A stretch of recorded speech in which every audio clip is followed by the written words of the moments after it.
Goldilocks and the Three Pandas by Natasha, illustrated by Grace Zong. When Goldy was born, her mother said, "Year of the Golden Dragon, very lucky year. This child will have good luck." "She has a face as round as a gold coin," said her father.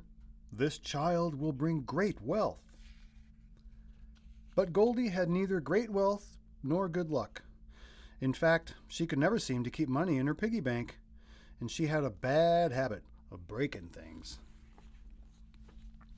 One Chinese New Year, Goldy's mother woke her up and sent her to wish their neighbors Gung Hei Fa Choi. "But Mama, I'm still sleepy, and I'm so hungry." "It'll only take a minute," her mother said. "Mr. and Mrs. Chan would enjoy a visit from you. Take these turnip cakes to share with little Chan." "He never shares stuff with me," muttered Goldy. "It's the new year," her mother warned. "Wash away old arguments and be nice, or you'll have bad luck." Not more bad luck. Last year she lost the red envelope her grandmother had given her, and her best friend moved away. So Goldy walked next door to the Chan's apartment. She knocked on the door. No answer. She knocked again. Still no answer.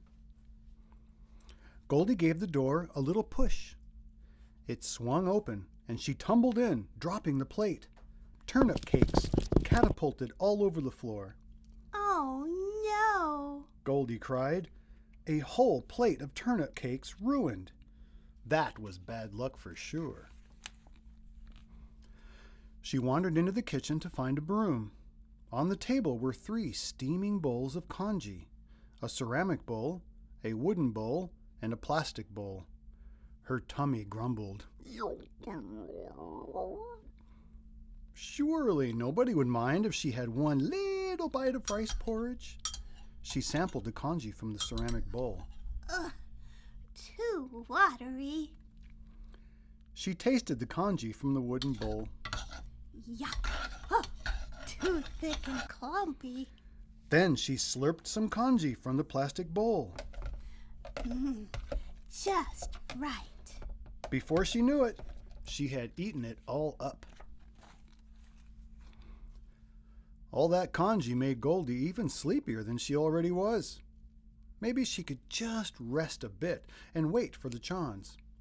She walked into the living room and saw 3 chairs.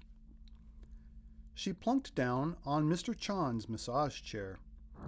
Something hard steamrollered up and down her back. "Ouch!" she cried, springing to her feet. "Too rough." Next, she plopped into Mrs. Chan's armchair and disappeared into the fluffy pillows. She felt like stuffing in a pork bun. "Oof!" she mumbled. "Too soft."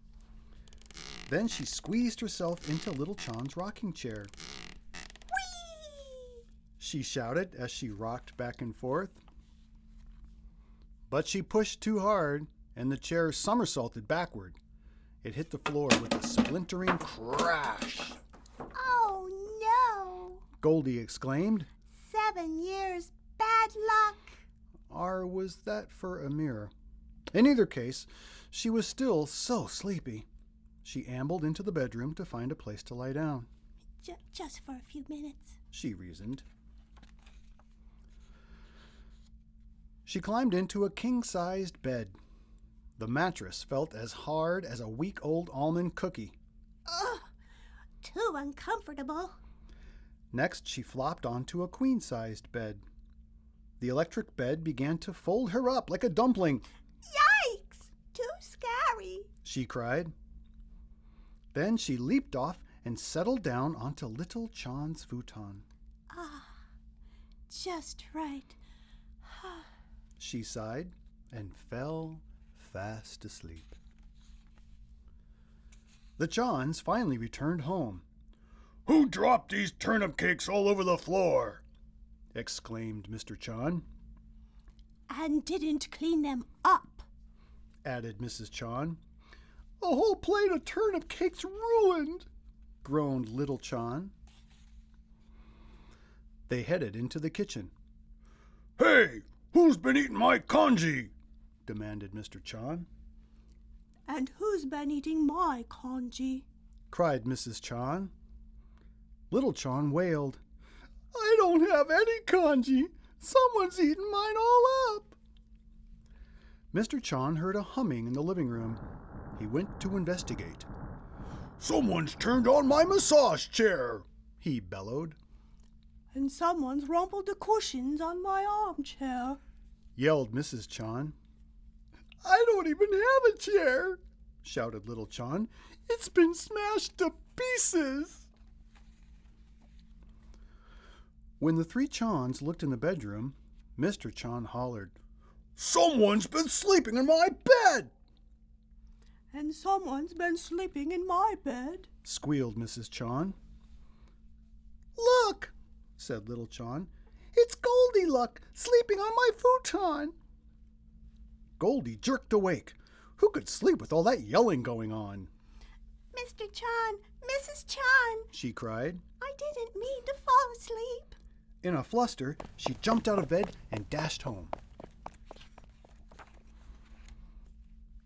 Her mother had set out congee for her breakfast.